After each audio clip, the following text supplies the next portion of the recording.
বাণিজ্যমন্ত্রী বলছেন, দেশের সিন্ডিকেটের মাধ্যমে আর বাজার নিয়ন্ত্রিত হবে না। সিন্ডিকেটের মাধ্যমে বাজার নিয়ন্ত্রণ হয় এমন কথা আমরা বাংলাদেশ থেকে মুছে দেব।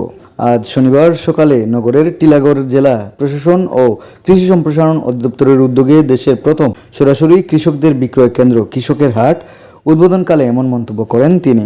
সিন্ডিকেট প্রথা ভাঙতেই কৃষকরা এই হাটে সরাসরি নিজেদের উৎপাদিত পণ্য বিক্রি করবেন বলে জানিয়েছে জেলা প্রশাসন।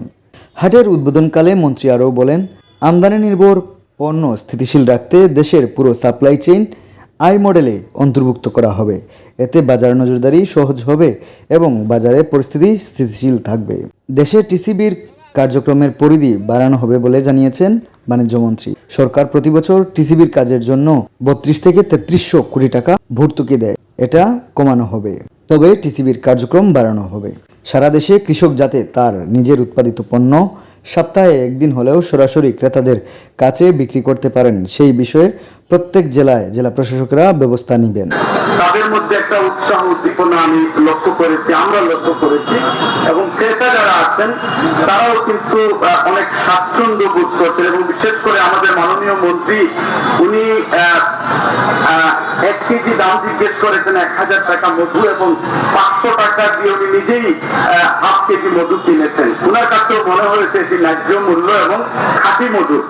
আমার আহ্বান থাকবে, অনুরোধ থাকবে, এই হাটগুলো আমরা যত বেশি সম্প্রসারণ করতে পারবো, এই হাটের দায়িত্ব যত বেশি দিন হবে, সাধারণ মানুষ যেভাবে উপকৃত হবে এবং আমাদের কৃষক যারা আছেন তারা তাদের ন্যায্য মূল্য পাচ্ছেন। এবং এখানে একটি লক্ষণীয় বিষয় হচ্ছে যে মধ্যস্বত্ব ভোগীদের আর কোনো উপস্থিতি থাকলো না।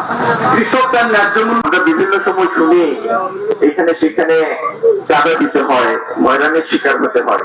যেহেতু প্রশাসনের নজরদারির মধ্যে বিষয়টি সংঘটিত হবে, এখানে কোনো খরচের কোনো সুযোগ নেই। দ্বিতীয়ত হচ্ছে উৎপাদন এবং ভোক্তার মাঝখানে একাধিক স্তর থাকে, এই কারণে অনেক সময় বাজারে ম্যানিপুলেশন হয়। এই স্তরটি এই কৃষকের হাটের জন্য এই স্তর যদি বিলুপ্ত হয়, তাহলে কৃষকও ভালো দাম পাবেন, আবার ক্রেতারাও ভালো দাম পাবেন। দুজনের জন্য একটা উইন উইন।